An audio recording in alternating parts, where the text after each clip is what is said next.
Alhamdulillah, terima kasih Guru Jaro. Alhamdulillah. Saya dulu pernah mampir ke rumah beliau sewaktu beliau pulang dari haji. Waktu itu. Alhamdulillah. Dan insya Allah mudah-mudahan Guru Jaro panjang umur, sehat walafiat, dan terus dapat melanjutkan perjalanan dakwah Rasul Muhammad SAW dimanapun berada. Amin ya rabbal alamin. Alhamdulillah, dari keterangan-keterangan tentang Nabi Muhammad telah jelas, dan hari kelahiran yang sangat amat ditunggu oleh seluruh makhluk hanya kelahiran Nabi Muhammad. Tidak ada satupun kelahiran yang ditunggu seluruh makhluk. Anak kita, kalau istri kita mau melahirkan, yang menunggu ya bapak dan ibunya, mungkin keluarga aja. Tapi kalau ini kelahiran, semua makhluk menanti. Semua. Baik malaikat makhluk langit maupun makhluk bumi, pada semuanya menanti kedatangan Nabi Muhammad SAW. Kenapa mereka menanti kedatangan Nabi Muhammad? Karena mereka tahu bahwa ini yang lahir adalah manusia pembawa selamat. Sampai-sampai para binatang-binatang itu pun gembira. Dan mereka saling berucap dengan fasihnya. Wa kullu dabbatin li Quraisyin nataqat bi fasihil ibarah mu'linatan bi kamalil bisyarah. Jadi ini Rasulullah SAW. Fahina qaruba awanu wad'i hadil habib a'lanatis samawat wal ard. Allah mengiklankan atau Allah mengabarkan kepada seluruh makhluk langit dan bumi, dan diantaranya dengan akan lahirnya manusia pilihan Muhammad SAW, yaitu di bulan Rabiul Awal. Seperti tadi yang disampaikan, bulan Rabiul Awal ini jadi mulia karena ada Nabi Muhammad lahir. Kalau tidak ada yang memuliakan bulan Rabiul Awal. Ya, jadi alhamdulillah istimewa, dibuat sama Allah istimewa, dan orang siapapun yang nempel ke Rasul dia istimewa. Istimewa. Tadi disampaikan Guru Jaro bahwa kita menyanjung pejabat, yang kita tidak tersanjung, yang tersanjung pejabatnya aja. Kita tidak ikut tersanjung. Tapi kalau kita menyanjung Nabi Muhammad, kitanya ikut tersanjung. Subhanallah. Kenapa? Allah yang membalas salawat itu 10 kali. Kita menyanjung Rasul sekali, dibalas oleh Allah sanjungan 10 kali. Itu satu keistimewaan. Makanya perbanyaklah salawat. Makna salawat dohir dan batin. Dohirnya itu kita melakukan apa yang telah disampaikan Rasulullah, adab dan akhlak.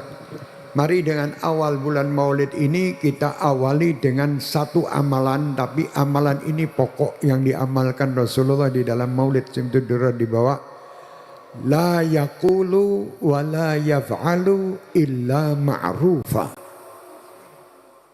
Itu aja dibawa pulang. Malam tanggal 1 Maulid saya akan melakukan satu akhlak Rasulullah yang luar biasa. La yaqulu wa la yaf'alu, tidak mengucap dan tidak berbuat kecuali semua kebaikan. Tutur katanya baik, tingkah lakunya baik, apapun gerakannya semuanya baik. Nah, jadilah kita seperti itu, hidup kita akan aman. Kalau kita sebaliknya, tutur kata kita kasar, tutur kata kita jelek, suka mencaci orang, suka menggunjing orang, suka memfitnah orang, tidak akan hidup tenang. Hidupnya pasti akan gelisah. Tapi kalau kita mengikuti tadi apa yang disampaikan Rasul, Rasul itu orang yang tidak pernah gelisah, selalu tenang. Kenapa? La yaqulu wa la yaf'alu illa ma'ruf. Musuh-musuh beliau sendiri, musuh-musuh itu membanggakan Rasulullah. Dia cuma tidak mau ikut agamanya, tapi mereka selalu yakin bahwa Nabi Muhammad adalah Al-Amin, orang yang jujur. Hingga kaum kafir Quraisy saat itu menitipkan hartanya kepada Nabi Muhammad. Padahal mereka tidak mau ikut Nabi Muhammad dan mereka membenci Nabi Muhammad. Kalau sudah musuh itu ya membenci, tapi dia menitipkan sesuatu kepada yang dimusuhi, ini berarti dia sebenarnya tidak membenci. Masa orang membenci menitipkan hartanya kepada yang dibenci, habis harta itu. Tapi karena mereka tahu bahwa orang yang aku benci ini orangnya sangat baik, yang aku tidak setuju cuman agama yang dibawa. Tapi kalau orangnya aku yang memberi julukan Al-Amin.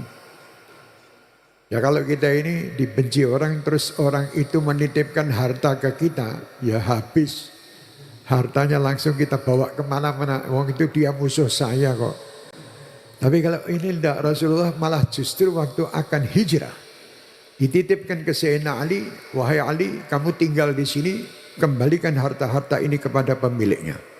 Istimewa betul. Manusia seperti ini tidak pernah ada. Jadi tidak ada satupun makhluk Allah manusia ini yang mirip, tidak ada sama Nabi Muhammad. Aduh jauh, persis kayak Nabi Muhammad. Satu tok ini ciptaan istimewa ini. Nah dari satu ini orang-orang berebut untuk mengikuti yang satu ini. Diikuti. Ya Masya Allah sampai sekarang bayangkan umatnya. Dakwah yang paling mustajab, dakwah yang paling berhasil dari zaman Nabi Adam sampai nanti kiamat adalah dakwahnya Nabi Muhammad. Nabi-nabi terdahulu untuk umat-umatnya. Tapi Nabi Muhammad bayangkan 1400 tahun yang lalu sampai sekarang dakwahnya masih jalan. Bayangkan 1400 tahun yang lalu la yaqulu wa la yaf'alu illa ma'rufanya itu masih disebarkan kemana-mana. Siapa pemimpin ini? Manusia yang sadar dia pasti akan merasakan kecintaan yang luar biasa kepada manusia ini. Bagaimana kita tidak cinta sedangkan Allah sendiri penciptanya menyintainya. Allah penciptanya menyintai ciptaannya ini luar biasa. Masya Allah dipamer-pamerkan. Nabi Muhammad itu menurut sebagian cerita waktu dipamerkan lahir itu dibawa keliling oleh para malaikat. Keliling ke penjuru dunia ini. Tempat-tempat yang dikelilingi Rasulullah SAW itu tempat itu menjadi saat ini makmur seperti ini. Salawat-salawat ini. Nah ini. Jadi tempat itu Alhamdulillah Indonesia ini termasuk tempat yang disinggahi. Soalnya akeh wong Indonesia selawatan nih. Luar biasa. Percaya karemu ora percaya ora apa-apa iki pendapat gitu loh.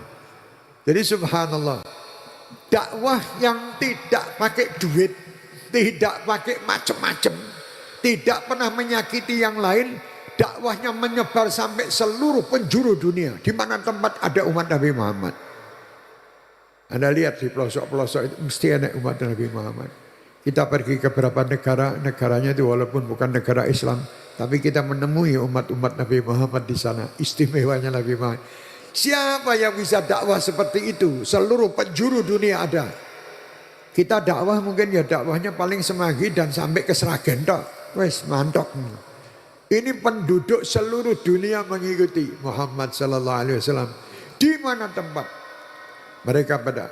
Kita kalau melihat di daerah Eropa dan Amerika, salawat burdah itu, ya, Maulid Simtudurar ini ada di London, ada di Afrika, ada di Eropa, ada di Amerika, dilakukan ini. Di Bai, Syarafil Anam, Al-Barjanji ada di sana, dibaca. Dan mulai orang berbondong-bondong membaca itu karena mereka mulai mendapatkan nur Muhammad ini tadi. Di dalam hatinya. Karena Allah subhanahu wa ta'ala menginginkan orang-orang itu selamat. Didatangkan Muhammad sallallahu alaihi wasallam sebagai juru selamat ini tadi. Makanya orang-orang yang didatangi Rasulullah sallallahu alaihi wasallam. Seperti orang berziarah ke Madinah. Dia mengatakan saya sampai Madinah, alhamdulillah saya hanya sholat di Masjid Nabawi tidak ziarah. Bangga, ada yang modal gitu. Dulu saya sore enak. Dulu ada yang bangga begitu. Ini bukan bangga, ini orang tidak paham. Sebenarnya saat itu Rasulullah tidak ingin didatangi dia. Jadi karena Rasulullah tidak ingin dia mendekat di tempat makamnya Rasulullah SAW, makanya dia dibuat suruh sholat tok mulia Indonesia kono.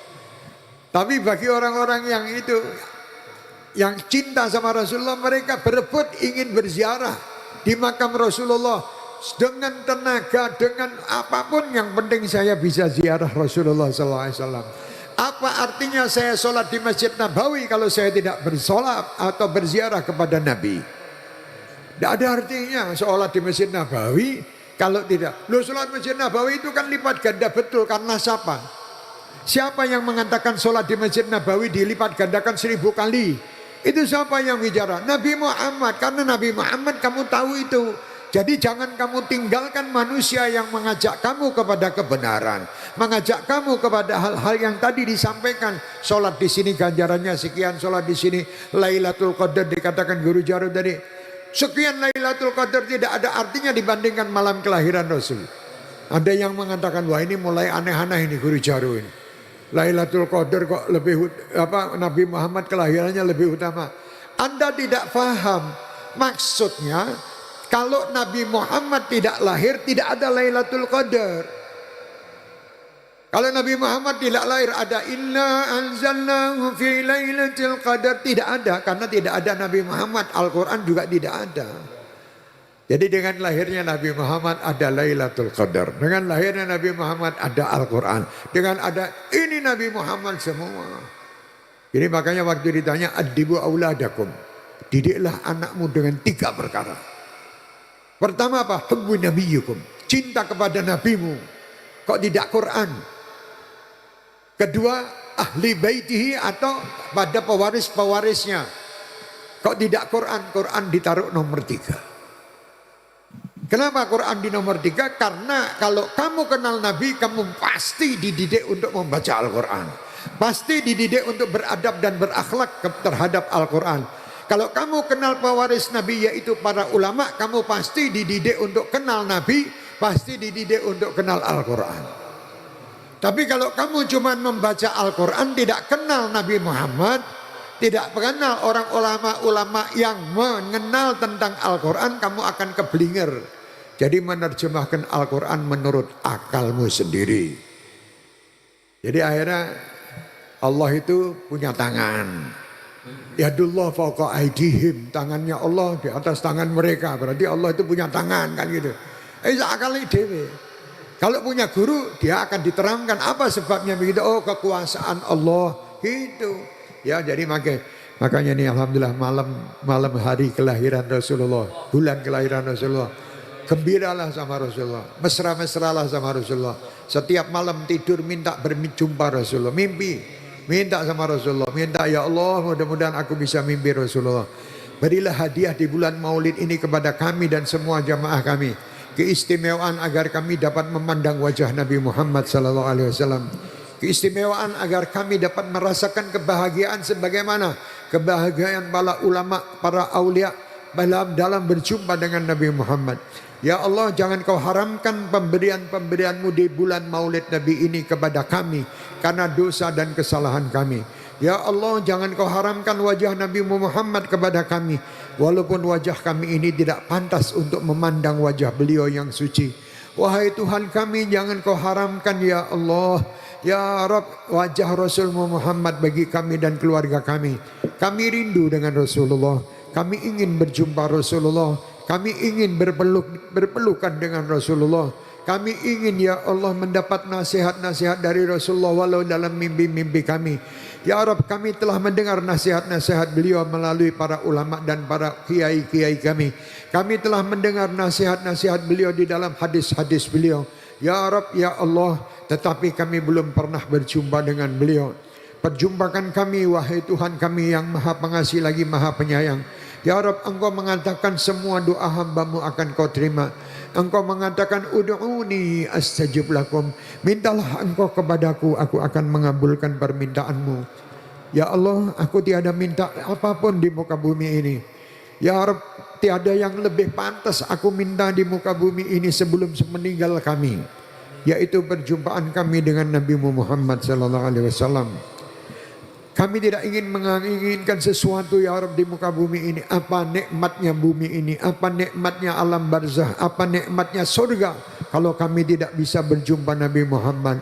Ya Rabb, kenikmatan abadi yaitu perjumpaan kami kepada Rasulmu Muhammad. Wahai Tuhan kami, engkau telah memberi kepada orang-orang yang kau kasihi. kenikmatan-kenikmatan yang mereka rasakan dalam mereka bermunajat, dalam mereka memohon kepadamu, dalam mereka berjumpa kepada Rasulmu. Ya Allah, jangan kau haramkan, wahai Allah, jangan kau haramkan wajah Rasulmu terhadap kami. Ya Rabb, kami selalu bersolawat, kami selalu menghadiri majlis-majlis solawat. Kami yakin bahwa Nabi Muhammad mengetahui bahwa kami ikut bersolawat dan menyampaikan solawat. Engkau menyampaikan solawat kami kepada Rasul Muhammad. Dan kami yakin engkau mengutus para malaikat untuk menyampaikan solawat salam kami kepada Nabi Muhammad di saat ini pula. Kami yakin saat ini pula Rasul Muhammad SAW mendengar solawat-solawat kami. Tetapi ya Allah, kami hanya ingin memohon satu ya Rabb. Walaupun tiada pantas kami memohon lesan-lesan kami yang kotor ini, tubuh-tubuh kami yang kotor ini, perbuatan-perbuatan kami yang kotor ini memohon sesuatu yang mulia dan bersih, yaitu perjumpaan dengan Nabi Muhammad. Ya Sayyidi ya Rasulullah, ya Habibi ya Rasulullah, ya Sayyidi ya Rasulullah, ya Habibi ya Rasulullah. Inna natawassalu bika ilallah anta syafa' lana walil hadirina. Ya Rabb, di awal bulan Maulid ini, di hari manusia semua bahagia dengan kelahiran kekasihmu Muhammad, bahagiakan semua umat Nabi Muhammad ya Rabb, dimanapun mereka berada, terutama yang ada di Palestina, yang ada di tempat-tempat yang lagi konflik ya Allah, yang mana mereka menangis ketinggalan ibunya, ditinggal ayahnya, ditinggal keluarganya karena permusuhan dan peperangan. Ya Allah, berkat maulid Nabi Muhammad, mereka adalah saudara kami dan umat Nabi Muhammad. Dan kami yakin Nabi Muhammad ya Rabb sedih melihat keadaan umat yang seperti ini. Kami mohon ya Allah, Engkau Tuhan yang maha pengasih lagi maha penyayang. Kami yakin ya Rabb kejadian-kejadian ini bukan karena kesalahan Nabi Muhammad. Kesalahan kami menjadi umat Nabi Muhammad yang tidak mengikuti Nabi Muhammad. Allahumma ya Allah, ya Allah, ya Rabbah, ya Ghawthah. Kami yakin ya Allah bahwa umat Nabi Muhammad saat ini lagi sedih. Lagi sedih ya Rabb. Banyak dari umat Nabi Muhammad menangis. Mereka rindu dengan tokoh-tokoh yang menyayangi mereka, tokoh-tokoh yang meringankan beban mereka, tokoh-tokoh yang memenuhi keperluan mereka, tokoh-tokoh yang selalu memperhatikan mereka. Ya Rabb, alangkah nikmatnya seandainya saat ini Rasulullah bersama kami, saat ini Rasulullah berada bersama kami. Kami yakin semua orang-orang miskin akan bahagia, semua orang-orang yang sakit akan sembuh, semua orang-orang yang gelisah akan tenang, semua orang-orang akan merasakan bahwa mendapatkan perlindungan-Mu dari sebab Rasulmu Muhammad. Ya Allah, seandainya Rasulullah saat ini berada bersama kami, alangkah bahagianya kami, alangkah tenangnya kami, alangkah nikmatnya kami. Ya Allah, kami menghadapi sesuatu ya Rabb, fitnah-fitnah yang luar biasa. Yang Rabb, kami yakin bahwa Rasul-Mu tiada ridho dengan keadaan seperti ini. Ya Rabb, seandainya Rasulullah ada bersama kami, alangkah bahagianya kami, alangkah bahagianya kami. Dan pasti fitnah-fitnah itu akan menyingkir dari kami. Pasti balak dan sesuatu ya Rabb, permasalahan-permasalahan yang sulit akan menjauh dari kami karena Rasul ada bersama kami. Ya Rabb, ya Allah, kami yakin Rasulullah selalu bersama kami. Sewaktu kami melakukan apa yang beliau sampaikan, di situ Rasulullah bersama kami. Ya Rabb, jadikan kami adalah hamba-hamba yang tidak berucap dan tidak berbuat, kecuali semua itu bentuk kebaikan ya Rabbal Alamin.